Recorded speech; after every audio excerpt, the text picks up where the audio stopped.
Welcome back to the Creatively Conscious podcast, where we interview industry professional graphic designers and educate beginners through conversation and experiences. This is episode 7. You can listen to this podcast on all podcast platforms, or you can watch the interaction, action, and emotion unfold on YouTube. Thanks to everyone that's joining me today. Today's episode is a really insightful interview with Josh Dazeley, the designer behind the Monochromatic Institute. It's packed full of advice for those aspiring logo designers. Josh has a very distinctive and cohesive portfolio of branding work, and I really wanted to dive into his process, journey, and also extract some tips for you guys that want to be logo designers, and those of you that want to be known for a particular style. But if you're not wanting to be a logo designer, stick around because these tips might also apply to you. In this episode, we speak about his approach when designing a logo, the way in which he works, and also where he gets his inspiration from. We also cover how he works with clients, with little tips along the way for you guys. I hope this episode offers some advice for those of you that want to be a brand designer or a freelancer. If you're new to this podcast and enjoy what you see, please don't forget to subscribe on the YouTube channel. And also, if you would, please leave us a like rating or even a review on podcast platforms. That way we can help more designers grow. Now, without any more hesitation, let's jump into the interview. Hey Josh, welcome to the Creatively Conscious podcast. It's amazing to have you on as a guest today. I've been really looking forward to this one because you're a logo designer by trade, and something I want to really dig into is branding, because I have a lot of my audience that actually really like branding, or they want to be a logo designer as a freelancer, and I want to kind of pick your brain about your career, your experiences, and what you've been through to get to where you are. So for the sake of the audience, if you could give a little introduction, tell people about what you do and your experiences and where that's taken you to now. Okay, hello everyone. My name is Josh. I'm from the Monochromatic Institute, which I set up 2 years ago now-ish. But yeah, primarily doing minimal kind of logo design, branding, things like that. It was set up really on Instagram as something, as a hobby. Just something that I wanted to do because, you know, that's kind of where my passions lie. Minimal branding design.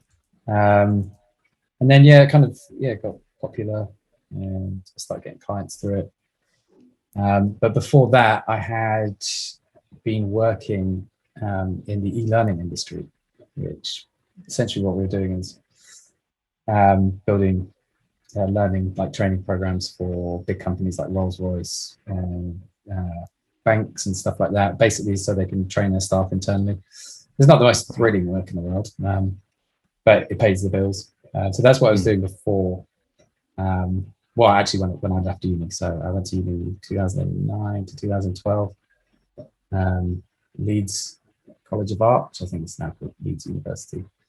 And then I fell into that. And I actually had a little hiatus for about 4 years because I decided to brew beer. Okay, yeah. Yeah, I started up my little micro-brewing business with a friend. We taught people how to brew beer. So it's a little bit different. But yeah, they moved over to the States in 2018, beginning of.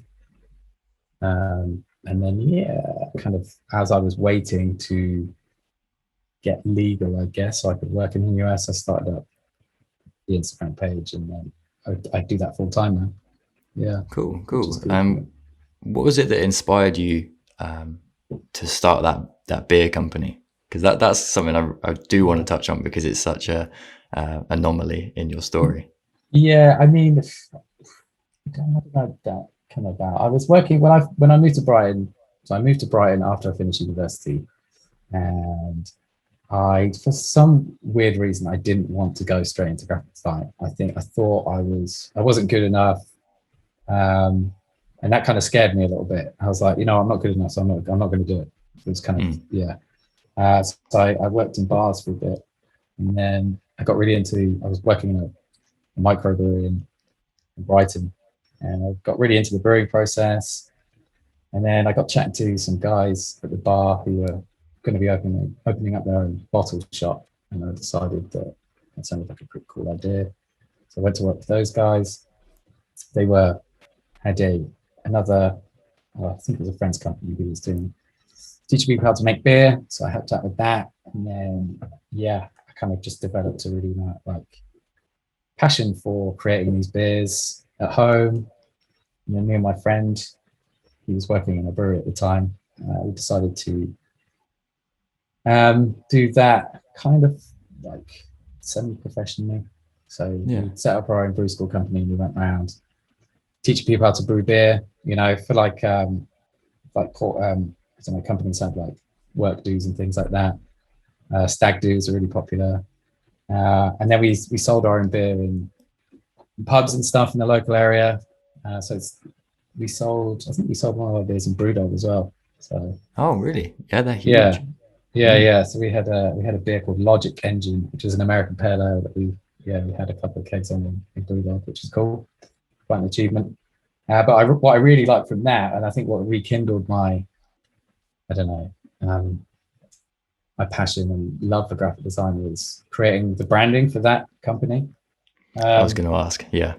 Yeah, that was really minimal. I guess I can might post some examples on my story of the branding, but it was super minimal, like one color plus stock. And yeah, I really had a good time doing that, thinking of beer names and thinking of these crazy patterns for the beer labels and stuff. So I started trying to get more freelance stuff, and then decided to go and work for this e-learning company, did a bit of graphic design there, and then I moved to the States, and then just decided to do the Instagram thing, as I said already, and it kind of just took off. So I guess it was that can you put it down to that experience of creating the branding for your beer that kind of made you realize you wanted to go into branding, or how did that definitely come about? I think it was because I was the client and the designer at the same time. It was kind of a unique perspective to be in the sense that I really enjoyed telling the story of what I wanted to get across. So to people, I wanted to, and it was that, I guess it was also people going, oh, who did your branding? It's really cool. And they're being like, oh, I actually did it. And it's kind of getting that confidence going a little bit. That confidence that you almost, like you touched upon, missing from when you left university. Absolutely. I think confidence is such an important thing to have, and it's easy to lose confidence. That kind of definitely, that was the moment where I realized, this is something I want to do. Sure. Yeah. And you said it just then that you had a unique perspective because you were the client and you were the designer. How important is it, and have you kind of taken that into what you do now, on trying to really understand the client? How much of that is in your process? Absolutely. I think my process is still developing, really, but it's very important to understand why someone wants what they want. You need to get on their kind of wavelength, because otherwise, if you don't have that, then you're going to be, going around in circles. And essentially, you're going to be producing work that they might not necessarily like, and wasting your time and not building a good relationship with the client. I think, it's imperative that you kind of understand what they want and what their business does. And by that, you kind of have to immerse yourself in their situation. You have to understand who their competition is. You have to understand what's going to sell, who's going to get people interested in their product. But I think also it's being the client and the designer at the same time. I wanted a certain aesthetic, but then I realized as a designer, I was like, well, maybe that's not going to work. Maybe people aren't going to buy into that. So it did make me realize that sometimes clients aren't always right. In fact, a lot of the time they have great ideas, and they have something that they want to develop, but they might not be on the right track initially. And I think that's just it's about the designer having a conversation with the client and making sure that you are using your expertise to guide them in the right direction. And I think you have to be very vocal about that, especially from the start. It's hard, man, and it's definitely a learning curve and process that needs to develop. And as I said, I'm still learning. Yeah. Well, it's interesting how you said that, you know, it's good to almost sway a client's ideas and the journey that they should be taking, their Mhm. identity.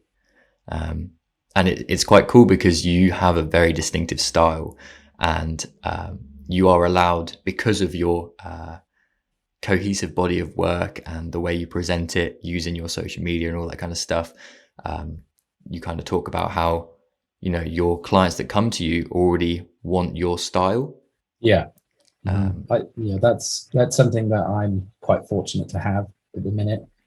Um, and I kind of, touched on this earlier, but mm, um, I founded a studio before what I'm doing now, and that didn't work for me because it was like a mishmash of different styles. There was illustrative kind of stuff, um, minimal branding, like editorial design, and the clients that came through there with that studio and that page, it was really hard to understand what they actually wanted because they didn't really have a clear idea. Now I've kind yeah, of got this niche, and I produce work that I want to. For one, I like making, and two, it's all quite cohesive. I'm in mm, a good position in the sense that, yeah, people look at my work and go, yeah, that's exactly what I want. That's what I want. So it makes it that initial conversation a lot easier. Yeah. yeah. Because there are so many ways with all types of design, so many ways to take something, Mhm. so many different styling decisions that you might be making, and I guess that kind of really helps your process of Absolutely. finding the right solution for a client when Yeah, they are on absolutely. board with what you do. Yeah. Yeah. I mean, yeah, as you know, graphic design is essentially just solving problems visually. So having that, all the other stuff, kind of, I don't know, whittled away so you can get down to this focus point. Mm. Yeah, it's a lifesaver, really. Yeah, I can imagine. Um, I can kind of see, obviously, by the amount that you put out, the amount of designing that you're doing. Uh, Obviously, your feed on Instagram isn't just your client work. I mean, you touched upon it in. I watched a live stream of Josh, just for the audience. I watched a live stream of Josh that he did on Instagram, just to get a little bit more backstory on his journey. And he was talking about how the majority of his work is just self-initiated projects, and he puts a few bits of client work on there. But I'm really impressed with how you are able to juggle your business as a designer, but then also have so much time to create and do self-initiated projects on social media. Obviously, you have a lot of love for design, and you seem to experiment quite a lot and have that kind of innocence of just creating. So, Yeah. where does that kind of stem from? Um, Loads of things, really. I mean, inspiration, as I mentioned before, it can come from anywhere. Um, I get inspired a lot by film, movies, like music. Um, I think the idea to create something that you, I don't know, it's hard to explain. I get spurred on by wanting to create by doing other things and watching other people design and things like that, and maybe thinking, oh, I could design a company that did this, or what would it be like to design something that is going to be used for this purpose, things like that. I find that a lot of my good ideas for client-based work will come from me just messing around Mm, with other things, just experimenting. And I think this is true for a lot of people. Get quite flustered and like I'm not very good at designing to pressure. It really right. inhibits my creative process because I'm Yeah. questioning everything I do all the time, and it ruins my workflow. So if I know I've got this client stuff to do, I will design something that's maybe in a similar sector or industry, and I'll just start messing around and doing branding for myself, just as a personal project. Yeah. And from that, the pressure is relieved, and I'm able to kind of create freely and not be hindered by this pressure. And I find that, oh yeah, I could use that, I could use that, I could use that. And that's how my brain works anyway. Maybe it's a little bit of a convoluted way of doing things, but no, I love that. if that works for you and it takes all the pressure off, and you feel like you're able to get in that creative flow, I that's something that I haven't ever heard anyone else say. So yeah, that's an amazing piece of advice for anybody listening. I love it. Yeah. So, and a lot of the things on my Instagram are exactly that. I'll have I set out to do something a little bit different, and kind of from there I was able to piece together something that I could use for client work and things like that. Yeah. I just want to say that if anyone's listening and they don't know about Josh's work, you should have a look on Instagram. It's _Monochromatic _Institute. So go and take a look at all of his work, just so that you understand what we're talking about. But how would you explain what you create? What's that kind of style? So I keep forgetting who someone mentioned it to me. They were like I like the ring to it. I mentioned it on my Instagram live as well. He said that my work was kind of a cross between contemporary Swiss design and old brutalist, brutalist. What's the word they used? Brutalist design, I guess. Which I kind of like the sound of, because its basis is in, I guess, it's technically contemporary logo modernism, but a lot of this modernism, this modern style, was actually created in as early as the 1940s and 50s, which is just flat logo design, very basic shapes, very basic symbols, which is, I think personally, where if you want to deliver a message clearly and concisely, the less you need to use, the better, because you're not diluting the message. You get straight to the point. So I guess for anyone that is looking to become a logo designer, or just getting into it, that's a great point. I think if you're going to create a successful logo, it needs to be simplistic, and try to create it with the least amount of elements, and that's kind of your success in design. Yeah, I mean, everyone's guilty of, when they first start logo designing, of thinking of elements and going, oh, I could put that in the logo. Oh, I could put that in the logo. Oh, I've just thought of that. I'll put that in the logo as well. And then before you know it, you've got these different meanings and different kind of emotions that you want to convey, and you've just put them all into one logo, and it's just like, wow, what is this? What does this actually mean? It's not just a headache to look at visually, but it's mentally what's going on, and the messages you're trying to relay. So it's just stripping it back, keeping it simple, for sure. Awesome. One thing I wanted to ask is, do you get bored of working in that one style? No. The short answer, not really. Maybe I will do one day. But I think the whole reason why I started up the page is because I was like, if I could get clients that wanted this style all the time, I'd be a happy man. And I started doing it, and I've been doing it for a while now, posting very frequently. I've never looked at something and gone, oh, it's getting a bit dull now. The only thing I probably get that with is typefaces. I go through habits of, I'll have a typeface and I'm like, this is the best typeface in the world. Why would I use anything else? I'm going to use it for everything. And then I look at it and I go, oh, and then I'm kind of bored of that typeface now, and then I switch it up. So maybe type.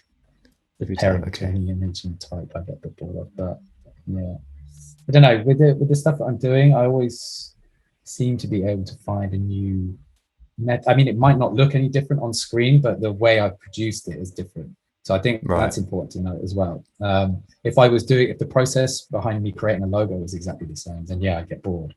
But being able to switch up the process and come up with different solutions to creating the same visual aesthetic, then that's important. Nice. because I guess have we even said this? Your design that you do share is black and white, or black, white, and like a light grey. Yeah. Yes. Yeah. So What's the grey called? I don't know what it's called, but it's E3, E3, E3 on a hex code. okay. There you go. Yeah, there you go. Yeah, my work that I show on Instagram is primarily black and white, but client-based stuff I use color. Cool. But do you think that black and white allows you to design better? I think what black and white does is, yeah, I think so this is what when I present to my clients, I'll initially show them in black and white. I don't like doing color first, because I think what color can do is give an unfair advantage to what you've worked so hard to achieve in terms of layout and composition. If they like blue over green, they're going to be like, oh, blue one, Yeah. So yeah. I tend to do black and white because it gives a very neutral perspective of the work done. Now, once a concept has been selected, then that's when we start messing around with color. That's how I do it anyway. Cool. Yeah. So working in black and white allows you to see the contrast, balance, all that layout kind of stuff. Nice. Yeah. So yeah, if you're designing logos, anyone that's listening, Josh's suggestion, that's easier than it is to say, is to start in black and white, figure out what looks good in black and white, present it to your clients in black and white, because color can skew their perception and their opinions, and then go back in afterwards once a concept, the entire idea is solidified and they're happy with it. Then you can go in and add color. Yeah, I mean, if they specify that they got a certain color in mind, obviously, and also make sure that they know that you're going to present in black and white at the start, because I've done that a few times. And they're like, "Where's the color?" And I'm like, "Oh yeah, about that." Yeah. Yeah. Cool. Good advice. You said before that you kind of start with a grid sometimes, and so how important are in your work? Ooh, grids were a game changer for me, to be honest. I don't start work without them anymore, but it's always the same grid. Always the same grid. There's two that I use.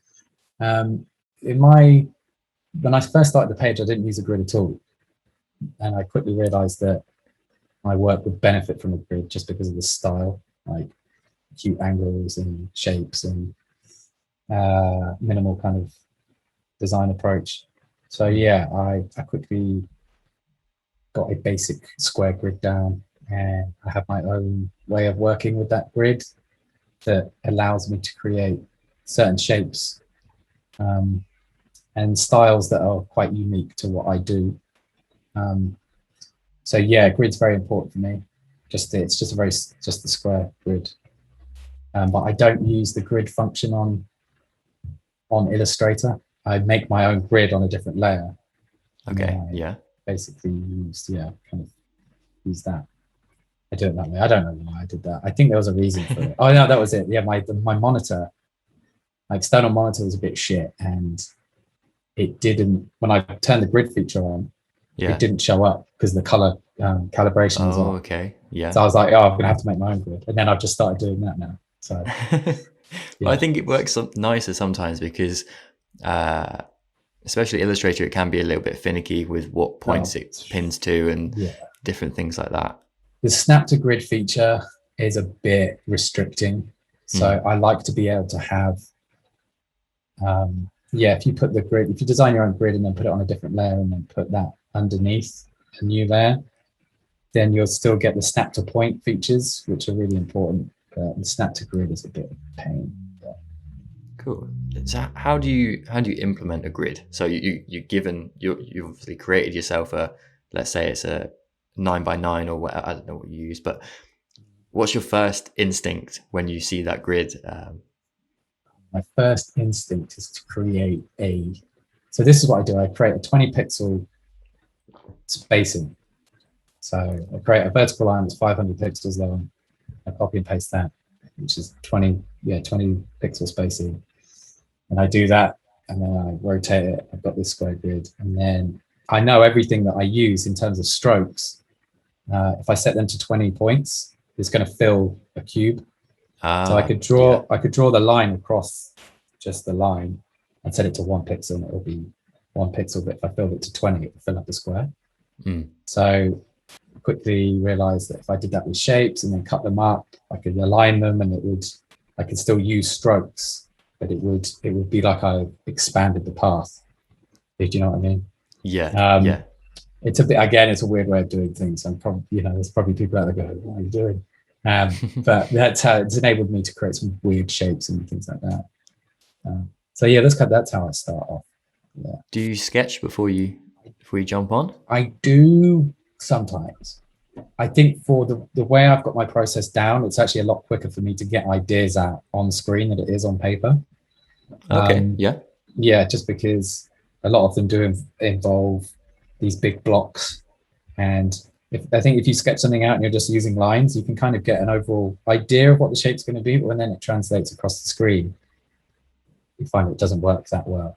It doesn't, it's like, oh no, if I think these, strokes a lot fatter, then it's not going to look how it was on paper. So I tend to just go straight on screen. Yeah, I guess for your unique circumstance, your stuff is all like you need equal spacing, you need balance and all that kind of stuff. And I guess if you were to draw it, it wouldn't be equal. You need that almost mathematical sense. Yeah, you need to be really, really good at sketching, and a lot of my work involves rotation and stuff like that. So if I create an object and I rotate it, I'd have to draw it again on the paper, and it's just for me it just wastes time a little bit. But conceptually speaking, if I need to very quickly understand how a shape might form, then I'll do lots of very, very, very quick sketches, but there's nothing detailed. Awesome. No, that's cool to know. I think because a lot of people will tell you just to sketch first all the time. Like you can get ideas out quick, but I was always taught at uni you need to sketch. That's like the number one thing you need to do. But if you're quicker at sketching on the screen, then do go that. for it. Yeah. Sketching is all about getting ideas out fast and kind of noticing which ones are going to work and not going to work. So if you can apply to the same thing on screen, you might as well do it. It's funny you did mention it, because I was going to bring university and your learning experience back around. So I just wanted to ask, like, what were the biggest takeaways from your learning experience in an actual formal education? Because obviously there's so many people out there. My previous episode that I released was me and my mate just talking through our experience of uni, but I wanted to know if yours was very similar in terms of what you actually took away from it. Do you know what? Honestly, didn't take an awful lot out of university. I did graphic design 3 years. I think it was very nice to be able to talk about your ideas to people and things like that in discussion groups and like critiques and things like that. That was very helpful, and I liked being able to learn how to talk about design and learn how to articulate certain ideas and things like that. Lots of people worry about what grade they got at the end of it, and it was honestly, it's just mostly subjective art form. You don't need to worry about a little 2-1 or first or 2-2 or third. You don't need to worry about it as long as you have an understanding of design principles and your portfolio looks fucking awesome. Then that's what you need to worry about. I like, as I said, it was definitely the social aspect. Being able to talk ideas through that benefited me the most. There's a few things that you might take, like color theory, things like that. But I find, honestly, for me anyway, I learned so much more actually being in the industry than I ever did at uni. Yeah. Cool. And or doing things for yourself. Awesome. Yeah, I think you're very right there. There are some things that you can't teach. Things like pressure, quick turnarounds, and because we would be working on a project for like 12 weeks, whereas like Yeah, right. I've been in industry for like 6 months working as a web designer. I know you don't get 12 weeks for a project. No, So yeah, I almost feel like some of the teachings are a little bit flawed, or the way they structure it well, could and be I better. think how they grade, I mean, they have to, so the way they grade work was a bit ridiculous. I thought it was like, the more variations you show, essentially your grade is going to be better. So people are doing the same logo and changing the color of it like 20, 50 times, and then changing the kerning slightly or changing the typeface. I'm like, the only reason why you're doing this isn't to show your design process. It's to make sure that the people looking at your work, it's to make sure that they think that that's what you've been doing, you know? Yeah. And I just thought I could kind of see through it. And it was a way of them justifying making it a course, essentially, you know? Because you have to create, if you're going to get a degree out of it, it has to be graded, essentially. There has to be some sort of objectiveness to it, I guess. Absolutely. For them to be able to grade it.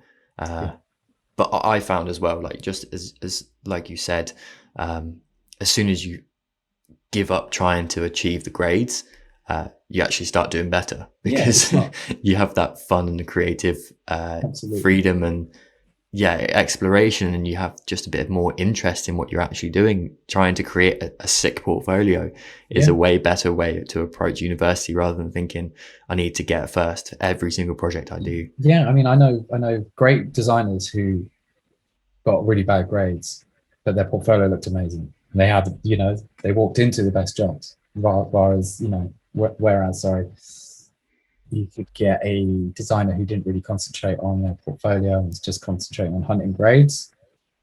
And then portfolio was a bit weak, didn't necessarily get the job that they hoped for. You know, that's uni, I guess. But also like things, a lot of our grade in our third year was based on a dissertation, which I'm not going to use that. No one cares about my dissertation. No one cares about, no employee is going to care about that. So I don't worry about it. Just make sure your portfolio is really nice and that you enjoy what you're doing, and you have an understanding of what's expected of you in the real world. So did you have an understanding of what you enjoyed designing when you left university? I did, to a point. I really liked information graphics when I left. I was obsessed with just creating quite minimal information graphics. I did one on the space shuttle, which still to this day is probably one of the best pieces of work I've ever produced. And it was almost by accident. Basically what I did is I plotted the takeoff position in terms of angle of each space shuttle, worked out how far away their orbit was, the furthest away from the Earth, and then the closest. And I mapped out these information points on Illustrator, and I realized I could see these circles forming of like their orbits.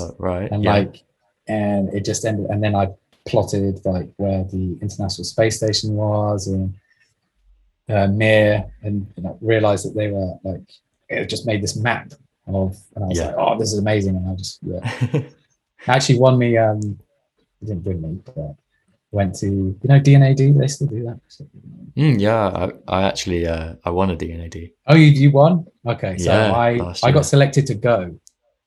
I get my work showed, and I didn't win anything, but well, at least you got to go. We didn't get to go because it was COVID. Oh no, so that sucks, man. We haven't even got our pencil yet, but you know. Oh, that was a long time ago. I did that now, 2012.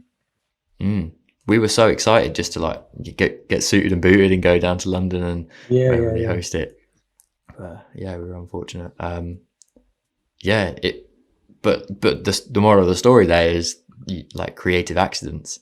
Yeah, absolutely. Almost work out in your favor. The best things I've ever done have been accidents. So, and also you can't get accidents by not doing anything. You have to keep doing stuff to get those accidents to occur. So the more you design, the more you will succeed in things like that. How much of your exploration when it comes to logo design is, you know, try fit this here or fit that there, and those happy accidents kind of forming? Depends really. I mean, I get a lot of, because my stuff is very minimal geometric and it relies heavily on negative space. A lot of the time, negative space will like just pop up in like, you'll get a shape out of it and you'll be like, oh, that's amazing, I can use that.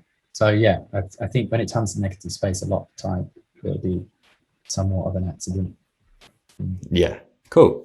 So one thing I wanted to ask was, what does a typical project look like for you? And can you like break down what's kind of going on in your head when you take on a new client? Yeah, so when I take on a new client, as I said before, really appreciate the client giving me as much as they possibly can about what they want and what the company is and who their competitors are and things like that. I spend the best part of the day really kind of trying to get into their head and kind of identify what the problem is. Yeah. So once I've done that, I like to jump straight onto the screen, I guess, and just kind of mess around with shapes.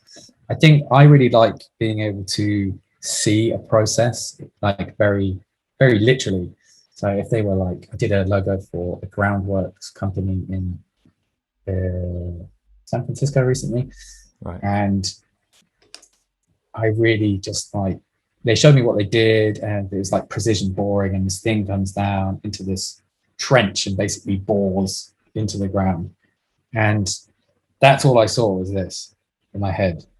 It's kind of this line and going like that.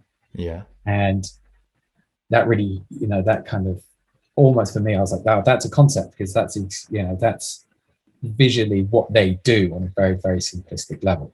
Yeah. And then I copied and pasted that, and I got this like waveform. And I absolutely loved it. And it was just like, it was bang on. And I really like being able to see the process. I get quite frustrated when I get very generic companies that I don't really know anything about, like investment companies. And then it's very tricky because there's so many of them. And you want to avoid the design cliches like arrows pointing and anything and to do with like bar graphs or just like stuff like that. And it's just like, right, I need to be able to see what you do, if that makes any sense. Yeah, I really did another one for barefoot running shoe based in Switzerland. I really enjoyed that one. And again, it was just, for me, what signified barefoot running shoes were very light, lighter than air almost. So I wanted to represent the ground, and then the shape of the shoe or the foot leaving the ground. And I wanted to have like this dynamic quality to it. So I added these lines. And I just came up with this very simple 2 lines with loads of like almost speed lines coming out of it. And, I really like that because I could see what I wanted to create in my head. So that's what I kind of try and go towards. If a concept, being able to actually, visually being able to see a concept play out in my head. Yeah. I think, again, to anyone that is wanting to be a logo designer, what Josh just said there, like not going for the standard creative solution, don't just try and stylize something, try and actually create a feeling or a sense of what someone does, so that you visually immediately can tell, or even if there's no like iconography or like this link to what they do, just a feeling of what that company does is way better. It's definitely harder to do with certain things than it is to do with, it's, again, that's just a learning curve, and you'll find that the more you keep doing it and the more clients you get, the easier it is to kind of understand or visualize certain concepts. Yeah, sure. Yeah. And that's why I like your work so much, because there's so many different logo designers out there, especially dotted around on social media. But what you actually do is, I think it's creative solutions, like down to its bare bones. I think you actually come up with something clever every single time. And I look at what you've created. I'm like, that didn't come about by accident. Yeah, I think, as much as happy accidents are great to have, if they don't reflect on what you're designing for, then yeah, you take those happy accidents and you design something to fit into those. Yeah, a Yeah. lot of the time. Um, yeah, I like to think that my work is, well, when I set out to specifically design for a client, I want to give them something that is unique as much as it possibly can be, which is why it's so important to get information about um, their competitors and things like that. Because Mm. the last thing you want to do is create something that's already been done. Yeah, try and just make it as unique and creative as possible. Don't be afraid to get quite abstract with it, because a lot of the time it's a feeling that's created, and if the vibes are good, then yeah, more often than not, a client's gonna go for it. Yeah. Nice. Yeah. And you talked about these kind of investment companies that you might have to work for. But I know you're also a big fan of turning down people that you don't want to work with. Um, and how Yeah. much does that come into your whole business? It's I think basically I only turn down clients if I know that their vision is something that I'm not going to be able to, not necessarily match, but deliver, in the sense that if it's a bit too illustrative or a bit too detailed, um, I'll probably tell them that I'm probably not the right person for it. And that's Yeah. not just because, um, I think if I wanted to do their style, I maybe could do it and Mm. deliver it. But honestly, it's just about being honest with the client and saying you're probably going to get better results somewhere else, to be honest, because you're not going to be happy with anything I produce, per se. And that's a very good self-evaluative way to approach it, and an honest and um, Yeah, honorable. I think, yeah, if there's someone that can produce a better outcome for you, then go with them. yeah, and I will link them to people who I think could do a good job, and I'll give people, other designers, a heads up saying, hey, I've had this client who wants this. I'm not sure that I'm going to be able to really deliver what he wants, or they want, and I reach out. Yeah, I think that's the Mm. best way to do it. And also, I don't like designing stuff that I'm not going to enjoy. And I know that there's going to be that added pressure of being like, oh, I'm not really used to doing this sort of thing anymore. So Yeah. I could have wasted the client's time, the client's money. I don't want to do that. So I'd rather just go, no, you'll be better off somewhere else. Yeah. I guess you prefer the clients that come to you that are a fan of your work. Yeah, I mean, I do. It's a bit vague almost, but I do prefer them to have the same initial outlook on things. It makes it a lot easier, Yeah. because you need to be on the same page. Um, if they've seen my work and gone, oh yeah, that's really cool, but we want like a watercolor illustration of some Mm. flowers. I'm going to be like, well, no, I'm not. No. No, I do know a really good watercolor artist though that's going to be able to do that for you. Yeah. What kind of tips would you have for somebody that wants to niche down and be known for a particular style? Were there any things you had to overcome? I think you have to overcome yourself initially. You have to be confident in what you're doing, and you also have to be passionate about, the approach you're taking. Right? When I started the page, all it was experiments on creating futuristic corporate logos that I thought looked cool. Mm. That's all it was, and that's all it has to be. It doesn't have to have this grandiose finish. Um, most most successes come from very small beginnings, and it's important not to get bogged down into bogged down on the bigger picture. If you like doing a certain style and you've got like an hour or two to spare each day, Yeah. just get it out there. People will want to see your work regardless of what it is. Consistency is another thing. If you're starting off an Instagram page or anything like that, there are going to be times where you hate what you've produced, or you don't think anyone's interested, and you're not as good as you thought you were, or people are going to see through you. But to be honest, that's always going to come. I still get that now. Sometimes I look at my work and go, oh my God, what am I doing? Yeah, don't worry about like the little things like followers, and they'll come. Just get the work out consistently. And yeah, you'll develop your skills as a designer regardless of how successful it is. So yeah, I think you touched upon consistency there, and although I went to university to learn design, I actually learned a huge amount from just creating work and putting it out there for people to see. Yeah. Back in 2017, I mentioned it in the last episode, that I did a design daily for a year, and challenged myself to do that. I had one hour in the day, and it's like you have to create something and post it, because it's not the actual process of coming up with an idea and all that kind of stuff. It's literally just get something out there and pressure yourself into creating something, because the more you do it, the better you will become, and the less of a perfectionist you'll be. That makes sense. Definitely. Yeah, I mean, yeah, absolutely. Done is better than perfect. It's that age-old saying, isn't it? And it's true. It doesn't have to be absolute perfection, because it's not going to be perfection. Regardless of where you are in your career, you're never going to post something that's like, yeah, I've reached the pinnacle of my success. That's it for me. Might as well stop. Yeah. So, yeah, just get it out there. I mean, you look back at my early stuff, a lot of it's a bit, but I was going to delete it, but I'm like, no, you know what? I'm not going to delete it, because it's nice to look back on.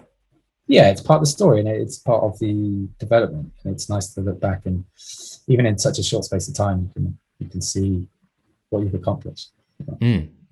I think, yeah, that's good. And moving to America, this is something that I wanted to talk about, because it's such a big thing, because you moved to America and you started the Monochromatic Institute.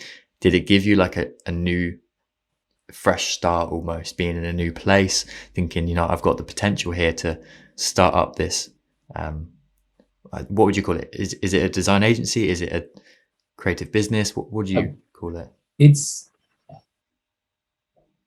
I'd like to be able to call it an agency or a studio, but essentially it's just me. It's just me sitting at my desk with my pants and getting paid. That's the biggest thing. No, I mean, America, moving to the States 3 years ago, I was in a position where I wasn't allowed to work, and stuff with my getting permanent residency was very. There was lots of hiccups in that, and then COVID happened, which made it even worse. So I was actually stuck indoors because I wasn't able to drive anywhere, wasn't able to get a job, and the Institute, as I just call it for short, or TMI, was born out of that. I guess boredom and being stuck somewhere. I was like, right, we're just got loads of time to create something that I want to create now. I'm not going to bother trying to create stuff that I think other people are going to be interested in. I'm going to do this for me. Yeah. And I kind of got these, my kind of inspiration, comes from that kind of Soviet brutalist architecture and the kind of ominous nature of some of the institutions from the Cold War and things like that. So I wanted to touch on that. I wanted to create something that was a little bit mysterious, a little bit old school, a little bit ominous in its sounding, like the Institute. Where are the Institute? What are they doing? Like kind of like 1984, like Thought Police, things like that. Going back to style of design, kind of I've referred to it before as, what did I say? Design permits the mind to create freely, providing it adheres to a regimented set of rules.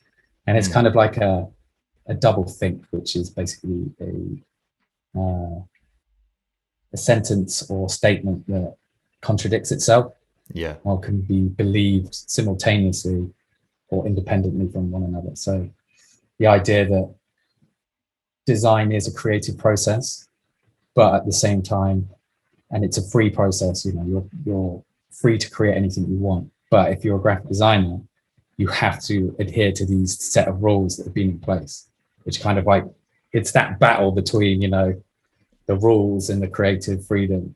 And I thought that was really interesting. So that's, I wanted to kind of make it a little bit mysterious and ominous, I guess. Yeah, no, I love that. I think that sums up design perfectly, because yeah, we have so much freedom to do whatever we want. However, if you want to make it successful and work for Yeah. an audience, it needs to follow the rules that somebody made up. It's so crazy, and I guess that's what an institute is, isn't it? It's Yeah, and I boxing wanted you. to, I did want to, yeah, I'd like the idea of like being institutionalized is Mm, just being almost brainwashed into thinking a certain way. And it's like, but what else can I, do I have to believe this for the rest of my life, or can I, create and be free? But it's, yeah, it's that kind of what you've learned just pulling you back in and saying, no, mm, you can't do that because that's yeah. not what we've done, like traditions and stuff like that. So yeah, and I think I want to turn it into something eventually. Would love to turn it into a studio eventually, yeah. But we'll see.